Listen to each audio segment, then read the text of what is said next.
Hola, bendiciones, ¿qué tal? ¿Cómo están todos? Continuamos aquí con los videos de enseñanza de la materia Biblia 1 para el Seminario Teológico del Sur. Continuamos en esta oportunidad con el libro de Números y Deuteronomio, haciendo un seguimiento de la panorámica bíblica. Brevemente vamos a entrar en la última parte del Pentateuco. Me gustaría haber sido más extenso, pero vamos a ir rápidamente recorriendo este libro. Ya habrá más oportunidad de explayarnos mejor, pero la idea es dejar un resumen y un mensaje conciso de estos libros, ¿no? Entiendo que el Pentateuco es la base del mensaje de Dios, también del cristianismo, si bien no nos basamos literalmente en la ley de los judíos, pero es un antecedente donde obtenemos la esencia del mensaje de Dios y el mensaje espiritual en el cual debemos tomar y basarnos. El libro de Números es un libro particular donde Dios va revelándose a través de este éxodo y de este viaje, esta salida de Egipto, donde Dios comienza a educar a los israelitas en su identidad, o la identidad que Dios quiere formar en ellos. ¿Sí? Salieron de Egipto siendo esclavos y Dios los impacta con el poder y el respaldo del rescate, de sacarlos de la esclavitud, pero también quiere formar esa nación y también ese ejército. ¿Sí? Y este es el énfasis del libro de Números. El libro de Números es un libro de carácter militar, donde es un mensaje de organización militar. ¿Sí? Dios organiza a Israel para llegar a la tierra prometida, donde el pueblo marcha según sus banderas y según sus tribus, organizados según el diseño que Dios les había dado alrededor del tabernáculo, siendo la tribu de Leví quien estaba al frente de esa marcha, llevando el arca, ¿no? Donde a pesar de ser tal vez la tribu de menor fuerza, aparentemente, ¿no? Con lo que respecta a lo bélico, a lo militar, pero era la más representativa y consagrada, ya que la fuerza de Israel no residía en la fuerza natural, sino en la sobrenatural, ¿sí? Esa tribu es la que justamente es encargada de santificar al ejército del Señor. El orden militar es un reflejo también del orden del ejército de Dios, de las huestes celestiales. Dios quiere que además de ser santos, como era el mensaje anterior en el libro de Levítico, que también seamos organizados, que seamos un ejército que marche, que sepa marchar y que sepa acampar. Dos etapas del pueblo de Israel que también nos hablan de dos momentos que Dios quiere para la iglesia a través de las órdenes del Espíritu Santo, ¿no? Figurado en esta columna de protección, de nube, de fuego, que es nuestra cobertura. La cobertura de la iglesia básicamente es la del Espíritu Santo, ¿sí?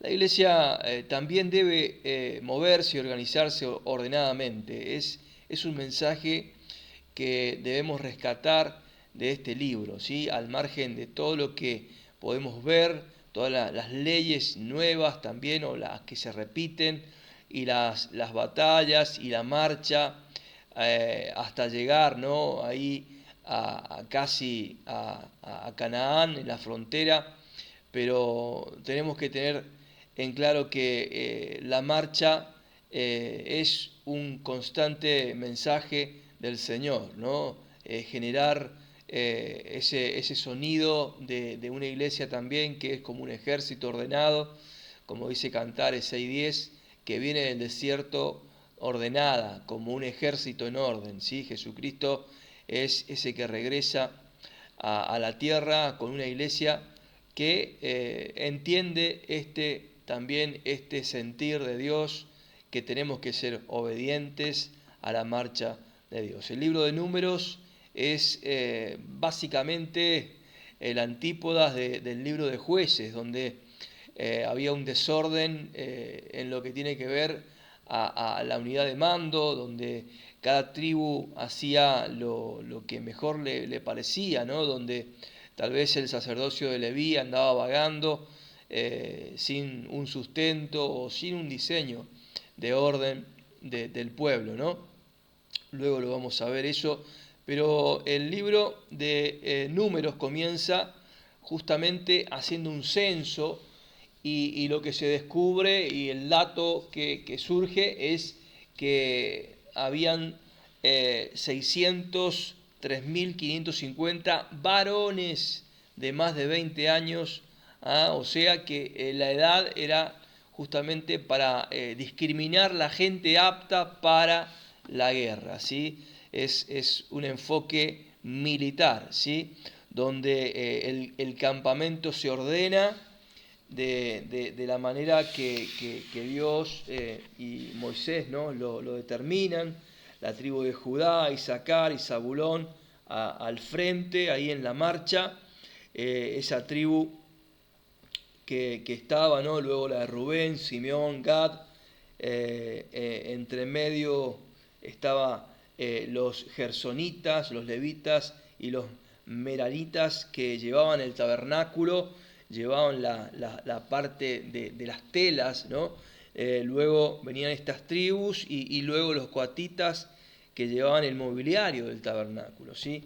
Efraín, Manasés y Benjamín venían después, luego seguía Dan, Aser, Neftalí, Judá, Isaacar y Zabulón. Esa era la posición en la marcha, cuando tenían que seguir justamente la presencia de Dios, que iba delante de ellos en esa nube que se movía. Cuando la nube se movía era tiempo de marchar, y cuando la nube se quedaba quieta en un lugar era el tiempo de acampar. Y el tiempo de acampe también tenía una organización, y era esas tribus alrededor del tabernáculo, ¿sí? Toda la vida de este pueblo estaba alrededor del tabernáculo, ¿sí? Sea el acampe, tanto como las fiestas. El diseño de Dios era que la vida del pueblo siempre girara en torno a su presencia, ¿sí?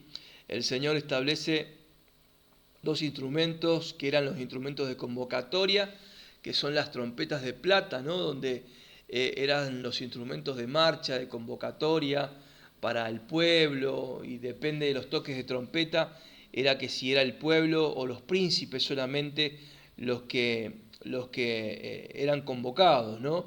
Hoy necesitamos también discriminar esas convocatorias tanto a la iglesia como al liderazgo. Esta convocatoria del Espíritu Santo es necesario también en nuestros días. Bueno, los encargados de hacer estas trompetas eran justamente los descendientes de Aarón, ¿no? Convocación a la congregación y reunir a los príncipes, ¿no? El mover del campamento también se usaban para la señal de guerra y también para las celebraciones, las fiestas, como en los días cuando se reunían también alrededor del tabernáculo. Esto es importante nombrarlo porque cuando la palabra dice que este instrumento tiene carácter perpetuo, está válido hasta el día de hoy. O sea que es un instrumento espiritual, la convocatoria que el Espíritu Santo hace de diferentes actividades, fiestas y maneras que Dios tiene de mover a su iglesia hoy, que es el ejército de Dios en la tierra, ¿sí? Ya entrando en los capítulos posteriores, desde el 10 al 12, ya vemos que el libro nos va mostrando las asperezas que Moisés y Dios van, la resistencia la formación de la identidad de ejército va presentando, ¿no? El pueblo se va rebelando, aparecen inconvenientes, aparecen quejas, ¿sí? La rebeldía es lo que estaba en sus corazones, tanto en la familia como de parte, la primera rebelión que ocurre, dice la palabra, que fue la del pueblo, que se rebela por la influencia de los extranjeros que venían con ellos, ¿no?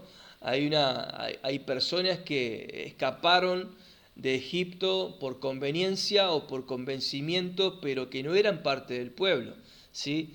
Y ese contagio de visión, de vida, de falta de fe, fue impartido a los hijos de Israel ocurrió así la primera queja, donde ellos se quejaron por la influencia de los extranjeros, ¿no? Ahí comienza Moisés a sufrir, ¿no? Estas rabietas de parte del pueblo.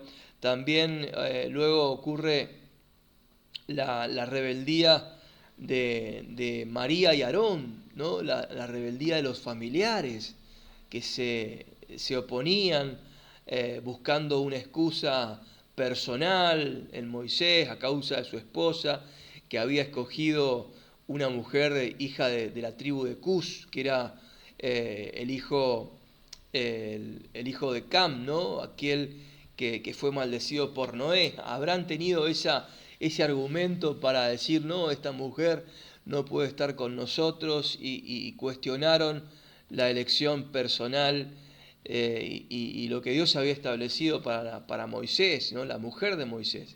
Entonces ocurre esta disputa familiar, y tanto María como Aarón piensan que están al mismo nivel que Moisés, porque es cierto que Dios hablaba con ellos, pero Dios no lo había escogido como el que era encargado, ¿no? Encargado de llevar este mensaje particular de parte de Dios, como lo fue Moisés, ¿sí? Bueno, el Señor hace el juicio contra María, le cae una lepra, usted sabe la historia, la podemos ver, sí, pero el amanecer, ¿no? De la rebeldía que el pueblo presentaba, ¿no? Fue creciendo, ¿no? Tanto en el pueblo como en la familia, y después ocurre otro evento en los líderes, ¿sí? Ahí en los levitas, la familia de Coré, de esos líderes que juntaron al pueblo y que llevaron también a, a enfrentar a Moisés, ¿no? Y el Señor hizo un juicio tremendo, abriendo la tierra y tragándose los vivos, ¿sí? Dando testimonio de que Dios también había escogido a Moisés frente a todos los que no querían someterse, ¿no? Y claro, es una característica normal y que podemos también experimentar nosotros como iglesia en el crecimiento espiritual que cada uno puede tener personalmente o tal vez en el ministerio cuando nos toca llevar una visión adelante, y la gente que no es soldado de Cristo o que todavía no se identifica con un líder en una visión, presenta esas resistencias, ¿no? A la autoridad. Pero Dios respalda la visión de Dios y los líderes que Él unge. Así que es importante ver cómo Dios también resolvió estos problemas en ese momento, y cómo Dios lo va a seguir haciendo, respaldando a los hombres que Él envía para establecer el reino en diferentes lugares, ¿sí? Continuamos viendo muy fuerte el énfasis de este libro el énfasis militar, ¿sí? Números justamente es un concepto matemático y estático y con lineamientos rígidos, donde hay órdenes y resultados exactos, ¿sí? Donde el Señor enviaba una orden y no había que moverse ni a izquierda ni a derecha, ni un centímetro, había que obedecer ciegamente, como en el ejército está esa ley, ¿no?, de obediencia de vida y punto final.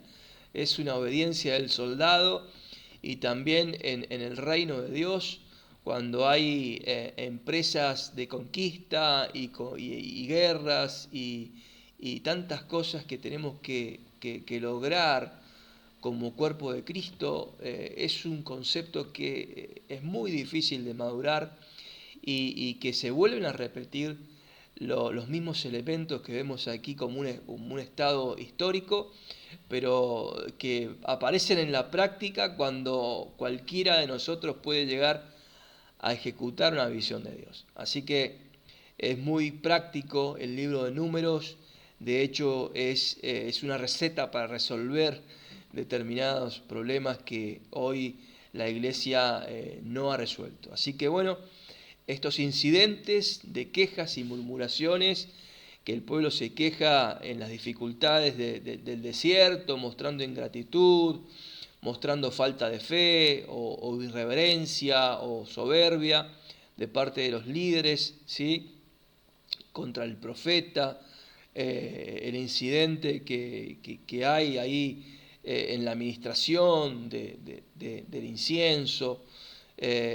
Todo eso lleva a la muerte a una generación rebelde, de dura cerviz, que llegó a las puertas de Canaán, pero que no pudo entrar. El Señor enviaba también ese decrecimiento de la población. Mucha gente murió, mucha gente que salió de Egipto no llegó. De hecho, la generación tuvo que morir.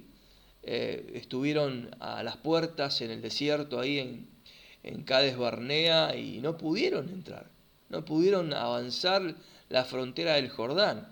Y por ahí decía, la palabra dice, ¿no?, que estaban como girando en falso en el desierto y como que no entraban, ¿no? Era también porque ellos no se animaban a entrar, porque ellos no dependían de su propia fuerza. Ellos dependían de la nube, de la presencia de Dios, que los animaba a entrar en guerra y enfrentamientos donde tenían la victoria asegurada. Y por 40 años la nube no cruzó el Jordán, ¿sí? Muchas veces estamos girando en círculos porque es Dios quien no te hace pasar a la próxima etapa. Hay algo por resolver en lo que respecta a la obediencia al Señor, ¿sí? La obediencia al Señor en todas las áreas es importante para terminar con ciclos, de dar vueltas en algo que se puede perpetuar. Toda tu vida nuestra vida puede ser sin la revelación del propósito de Dios para nosotros, ¿sí? He visto particularmente cristianos que nunca cruzaron el Jordán, que nunca pudieron obtener el cumplimiento de una vida con propósito, en abundancia, y no fueron dueños de una tierra, no hubo un ministerio, algo pasó por causa justamente de la rebeldía, de la desobediencia. Así que el pueblo de Dios experimentó esto primeramente, y es un antecedente para nosotros, ¿sí? La espera ahí en Moab a la entrada de la tierra prometida trajo también enfrentamientos con otros pueblos que, al ver que ellos avanzaban, de alguna manera temían, ¿no? Estamos viendo también la historia del profeta Balaam, que era este este profeta que si bien era un profeta pagano, parece que tuvo un encuentro con el Señor y conocía al Señor. Y era un hombre de consejo de esa tierra, y entonces este rey que temía, dice la historia, que va y lo contrata o lo persuade para que maldiga a Israel, y él no puede maldecir, pero sí fue el causante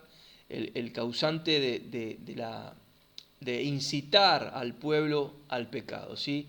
Entonces el pueblo peca con las mujeres de los vecinos y se aparta del Señor, no por causa de una maldición, sino por causa del pecado, ¿sí? El diablo no puede hacerte caer a través de las maldiciones que envía, pero sí cuando el diablo tienta, incita al pecado, y cuando es la iglesia que cae en ese pecado, es cuando Dios se corre y el enemigo puede avanzar. Es la misma estrategia que el diablo hasta el día de hoy usa. Así que seguimos viendo principios espirituales que son útiles para la iglesia de hoy. Las nuevas leyes y el censo, ¿no?, son cosas que se refuerzan, se vuelven a organizar el territorio, se hace un segundo censo, ¿no? Y termina ahí ese viaje donde este libro concluye de alguna manera con gente que es descartada para entrar a la tierra prometida, ¿sí?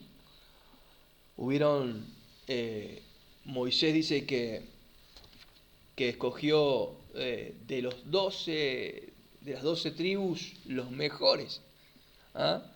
Los 12 príncipes que el Señor les pidió que escogiera para ir a espiar la tierra que ellos iban a recibir, ¿sí? No eran cualquiera los que Dios les pide a Moisés que elija, y elige los principales, de los que se esperaba tener fe, tener una visión correcta. Pero usted sabe la historia, que de los 12 espías solamente 10 creyeron, ¿sí? O sea que estamos hablando de menos del 10%, del 20%, que realmente resulta,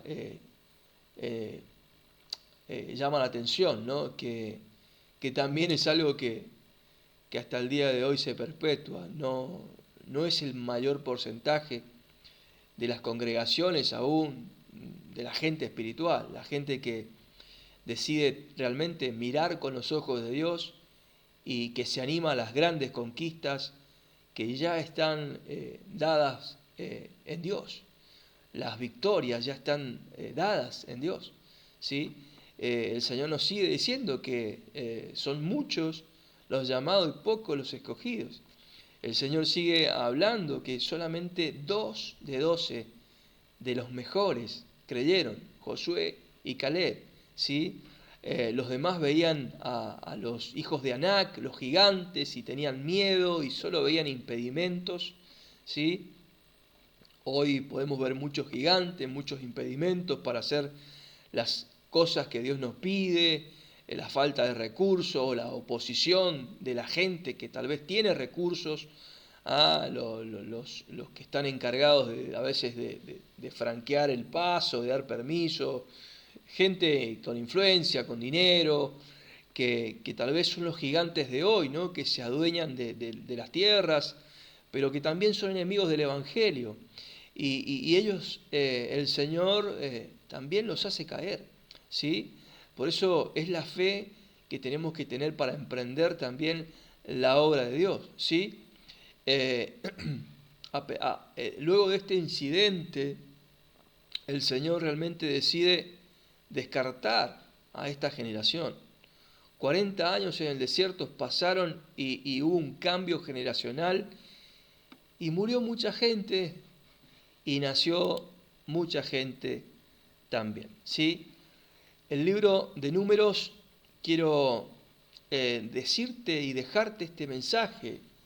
Es un libro militar, es un libro donde tenemos que aprender la organización militar en cuanto a la marcha, en cuanto a acampar y en cuanto a obedecer al Señor, en cambiar el corazón de venir de la mentalidad del sistema del mundo, donde tiene otros paradigmas de pensamiento, y entrar en el reino de los cielos. El reino de los cielos se mueve bajo principios de reino, de espirituales. No hay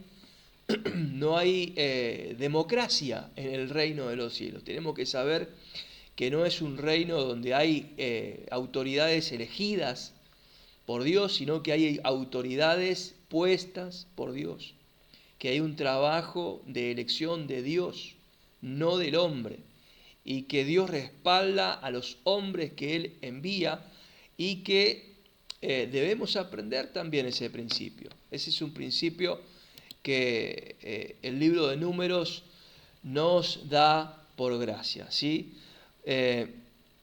Ya pasando al próximo libro de Deuteronomio.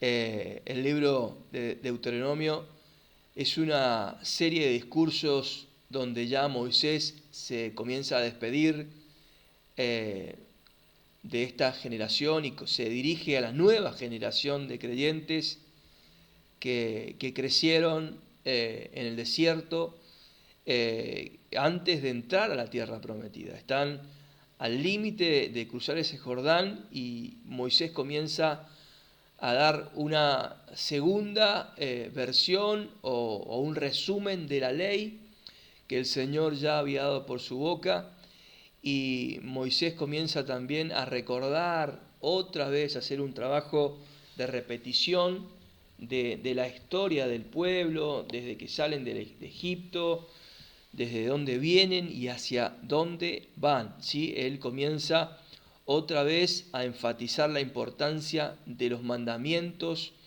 a Dios como la base del pacto que Dios tenía con su pueblo, ¿sí?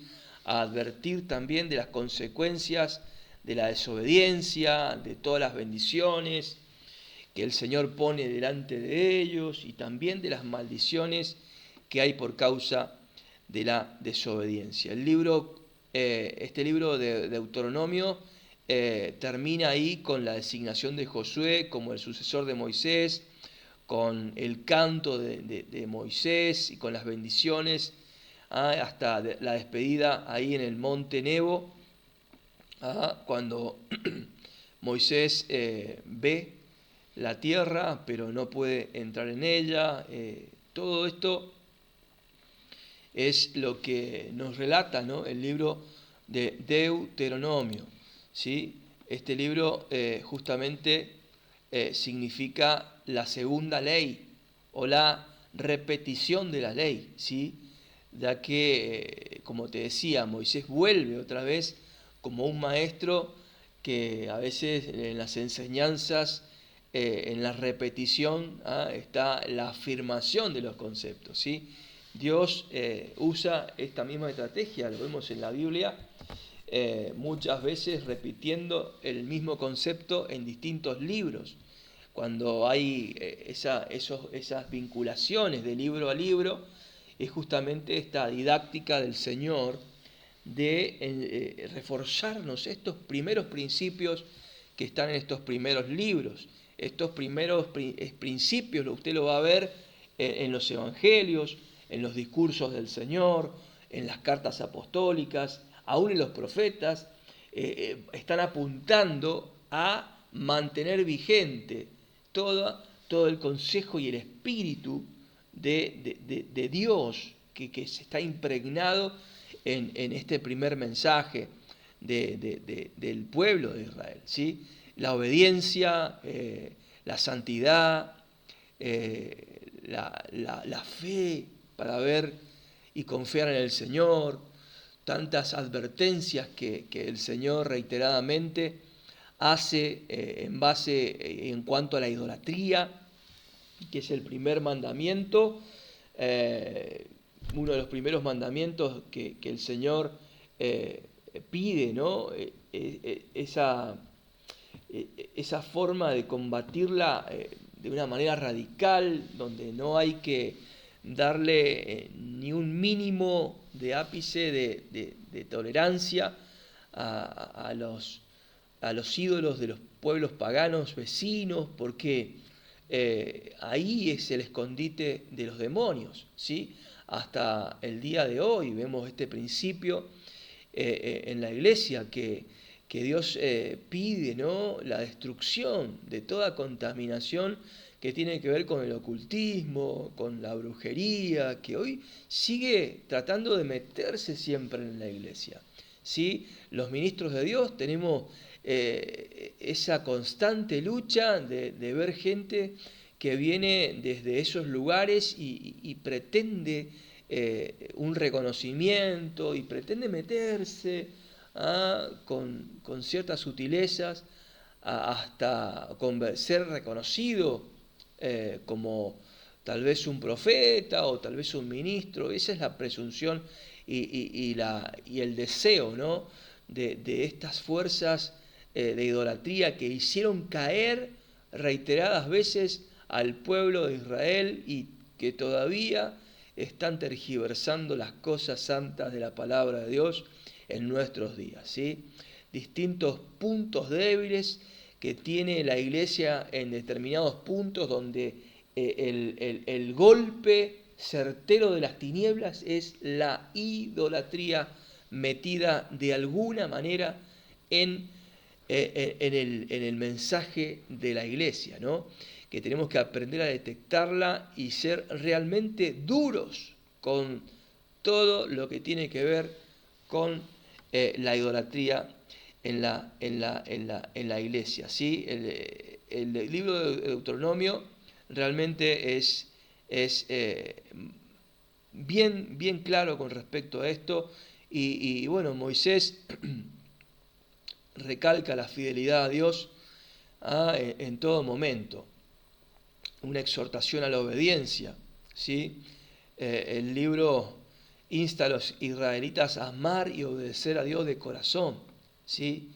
Ya que esto es el camino a vivir en la tierra prometida, ¿sí? Ellos tenían la promesa del pacto de Abraham, de la circuncisión en su parte viril, pero aquí aparece la circuncisión del corazón. Aquí Deuteronomio habla de la circuncisión del corazón, ¿sí? Que es un acto perpetuo, aún dice hasta nuestros días, ¿sí? La circuncisión del corazón. La ley, si bien es determinadas puntos de mandamientos prácticos que tal vez no son actuales para nuestra época, los puntos que tienen que ver con la salud, por las enfermedades. Hoy tenemos otro tipo de sociedad donde hoy hay hospitales, hay medicamentos, ¿sí? Ahí en la ley encontramos puntos que literalmente no se pueden cumplir, no son prácticos para el día de hoy, pero sí para ese pueblo que debía mantenerse limpio y puro. Nosotros también debemos seguir en lo que respecta a la limpieza, a la pureza de nuestro corazón, con el mismo énfasis. No podemos diluir, porque nosotros sí podemos hacerlo, ¿sí? Entiendo que la diferencia entre el pueblo de Israel y la iglesia básicamente es el poder para hacer y cumplir la ley, ¿sí? Ellos estaban en una desventaja con respecto a nosotros, y es que la ley se cumple por el poder que Dios nos da, y es el Espíritu Santo que nos da el poder para poder cumplir con los mandamientos de Dios. Ellos no tenían el Espíritu Santo, por lo tanto ellos estaban haciendo un esfuerzo humano y sobrehumano en un campamento donde Dios les pedía una pureza de tipo sexual, por ejemplo, o de cómo debían casarse y elegir a las personas, o cómo debían tratarse. Bueno, eh, nosotros tenemos el Espíritu Santo, que es el que nos fue dado luego de la muerte y resurrección del Cordero de Dios. Entiendo que nosotros tenemos mayor revelación y por lo tanto mayor responsabilidad. Por ahí escucho gente que se asusta de la ley. Y Moisés es claro en esto. Moisés dijo, no es un mandamiento lejano, no es un mandamiento alto, no es un mandamiento lejano que está lejos, sino que es cercano, que se puede hacer. Si Moisés les dijo, les dio esta ilustración al pueblo de Israel, ¿cuánto más a nosotros? El Espíritu Santo nos dice que aquel que está circuncidado del corazón tiene una capacidad sobrada para cumplir con el espíritu de la ley. No te digo con la ley literal, porque hay cosas que por supuesto ya no hay que hacer. No estoy dando un mensaje de que hay que volver a ser judíos, ni que hay que volver a judaizar a la cristiandad, porque fue la lucha del apóstol Pablo, ¿no? Pero sí las leyes que Moisés dijo son fáciles de cumplir por el Espíritu Santo, ¿no? Que nos ha circuncidado el corazón. O sea que las cosas que pueden ser tentaciones, primero pasan por el corazón. No pasan por la circuncisión de la parte viril, donde, como José, ¿no? Que se miró la circuncisión y no quiso acostarse con la esposa de Potifar. No fue ese momento donde hay que salir huyendo, sino cuando vienen los pensamientos, ahí hay que resistir. Estamos como adelantados al evento. Nosotros tenemos el aviso y la tutoría del Espíritu Santo de Dios. No es algo lejano. La ley no es algo lejano ni es algo que hay que tenerle miedo, porque está la otra corriente de pensamiento evangélica que hoy dice que hay que descartar la ley. El Señor Jesús nos enseñó que la ley no está abolida, la ley se ha cumplido. Y si la ley se ha cumplido en Cristo nosotros podemos cumplir con el espíritu de la ley. ¿Sí? No quiero que se malentienda, pero es un mensaje espiritual de Dios. El Pentateuco sigue siendo parte de nuestra doctrina. No literalmente, sin judaizar, sin volver a las prácticas de ningún tipo de sacrificio por el pecado. Hay cosas que Jesús hizo y nos trascendió a un nivel espiritual donde Él mismo está compartiendo su gloria con nosotros. Por lo tanto, las leyes de santidad, las leyes de pureza, son nuestras. Y tenemos una capacidad en Cristo y por el Espíritu Santo de poder cumplirlas. ¿Sí? Era algo que quería dejarte, sobre todo para que de este libro de repetición de la ley, Deuteronomio, tengamos claridad en el pensamiento doctrinal y sobre todo en esta formación como ministros de Dios. Usted que está emprendiendo, ¿no? o está queriendo ordenar los conocimientos teológicos, también es importante detectar el espíritu, sobre todo, de la palabra. ¿Sí? Que leamos, que estudiemos cada parte, cada texto y que tengamos de memoria, sirve en cuanto sepamos el espíritu, sepamos discernir el espíritu que nos está diciendo la letra. ¿Sí? Ese es mi trabajo como un ministro, un doctor en teología. Es también mi preocupación es no darte tanto, tal vez, algo que usted puede aprender por su propia cuenta, sentándose y quemándose sus pestañas, estudiando, sino que hay que discernir también cuál es el mensaje, el espíritu que Dios nos da a través de todo este legado literal que Dios nos está dando en el Pentateuco, ¿sí?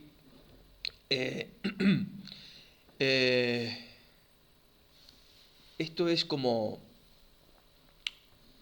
lo importante, ¿no? Es también pasar por los filtros apostólicos. Los primeros apóstoles dejaron establecido que justamente los rituales judíos no era necesario hacerlos. ¿Ah? Para ser cristiano no hace falta ser judío, sino que la iglesia, con el simple hecho de tener al Espíritu Santo, es una señal suficiente, ¿sí? Pero hay que tener en claro que la ley es un pacto anterior, pero no está abolida, sino que está cumplida en Cristo, ¿sí? Hay un pacto mejor, hay un pacto nuevo, que es en Cristo, pero que valida todos los mandamientos de santidad en la pureza del cuerpo, adaptándose por supuesto a nuestra época, con las costumbres de sanidad. Tenemos hospitales, por ejemplo, en ese momento no tenían hospitales, ¿no? Como tomando los buenos consejos de no contaminar nuestra alma también con la idolatría del sistema de este mundo moderno, ¿sí? El libro de Deuteronomio, hay muchas historias, ¿no? Que sus capítulos nos van dejando esas enseñanzas, ¿sí? Este código de la ley deuteronómica, ¿sí? Es la repetición de la ley del Señor, que es lo que tiene que ver con la adoración, el culto a Dios, la vida en comunidad, también los aspectos de la justicia social, ¿sí? Con lo que tiene que ver con la ayuda al menesteroso y todo lo que es la justicia civil también, de establecer un espíritu de generosidad y de ayuda a aquel que está en condiciones de esclavitud, condiciones de accidentes, ¿no? Donde también el Señor advierte constantemente el lugar verdadero de adoración, que era necesario subir a las fiestas, que los hombres debían subir a 3 fiestas que se establecen, las fiestas anuales, la Pascua, el Pentecostés, los tabernáculos o la fiesta de los campamentos, donde todo varón debía ir. En el libro de Éxodo se estableció que los hombres debían concurrir. Aquí hay un agregado de parte de Moisés donde dice que no solamente los varones, sino que toda la familia tenía que acudir a las fiestas anuales que el pueblo tenía, ¿no? Las fiestas que siempre debemos seguir manteniendo nos dan un sentido de pertenencia al cuerpo de Cristo, nos dan un sentido de unidad, ¿sí? Y también de girar nuestra vida en torno a la iglesia. Así que te animo a hacer fiestas ahí en tu congregación, en tu localidad, celebrar las fiestas que hoy son simbólicas para la iglesia de Cristo, ¿sí? El Pentecostés sigue siendo una fiesta fuerte y distintas fechas que tenemos que identificar, ¿no? Como iglesia de Cristo tenemos que volver a activarnos en las fiestas. El Evangelio es una buena noticia y es un espíritu de fiesta. El Señor también lo establecía, ¿no? Que el Éxodo fue una fiesta sobre la esclavitud, sobre Egipto, y hay que celebrarlo y hay que recordarlo. Así que el motivo de la fiesta justamente era eso, y Dios seguía estableciendo parámetros contra la idolatría y también les advertía, ¿no? que próximamente iban a crecer. El capítulo 17 dice que les anuncia, ¿no? Y les da la ley de los reyes. O sea, en ese momento no tenían reyes, pero que luego iban a tener reyes como todas las naciones, ¿sí? Luego leemos en el capítulo de Primera de Samuel, cuando aparece este rey primero, Saúl, fue un reclamo del pueblo de esta palabra que está aquí en Deuteronomio, pero que tal vez se adelantaron al tiempo y que también produjo un disgusto en el corazón del Señor. Bueno, hay mucha tela para cortar con respecto a eso, pero no es nuestro tema hoy. Hoy estamos en Deuteronomio, ¿no? También nos habla de la provisión de los levitas, del sacerdocio, de la parte, de las primicias, los diezmos, que también hoy son parte fundamental en lo que tiene que ver con el sustento de la iglesia, ¿sí? El sacerdocio hoy sigue manteniéndose con las ofrendas, con los diezmos, con las primicias, ¿sí? Continúa el libro también con la advertencia de la hechicería, las prácticas de ocultismo, cosas que son realmente actuales, ¿no? Las leyes de guerra, cosas que hay que seguir ampliando con lo que tiene que ver con lo espiritual, ¿sí? Muchas cosas de herencia, lo que le tocaba al derecho del hijo mayor, o cuando teníamos un hijo rebelde, las maldiciones que tenía aquel delincuente que era colgado en un madero. Hay muchas leyes que tienen que ver también con la inmoralidad sexual, con el matrimonio, gente que era excluida del campamento por alguna enfermedad de la piel o por cosas de higiene, muchas leyes varias que tienen que ver con la limpieza del campamento, ¿sí? También las leyes de divorcio, que Moisés estableció poder dar carta de divorcio, pero luego Jesús retoca el tema hablando que fue por causa de la terquedad del corazón de estas personas, ¿sí? Pero en el principio no fue así, ¿sí? Leyes que el Señor sigue estableciendo, ¿no? También de castigo y de juicios contra los enemigos, ¿sí? Entonces, en esta repetición de la ley, el Señor hace que su pueblo, antes de entrar a la tierra prometida, recuerde su identidad. Recuerde el pacto que hizo Dios con ellos y el pacto que ellos tienen que hacer con Dios a partir de este momento, ¿sí? Es un llamamiento a la renovación del pacto y a la fidelidad de Dios, ¿sí? Ahí el capítulo 29 al 30 y aún el capítulo 28 presenta, ¿no?, una serie de bendiciones a causa de la obediencia y también una serie de maldiciones o ausencia de la bendición por causa de la desobediencia, ¿sí? Ya estos últimos capítulos realmente fue Moisés quien llama a estar a cuentas con el Señor, porque la obediencia es la base del triunfo en lo que tiene que ver en la conquista de la tierra, en lo que tiene que ver en la próxima etapa, cruzando el Jordán. Cruzando el Jordán las cosas cambian y ya las cosas iban a cambiar en muchos aspectos, pero estas cosas no iban a cambiar.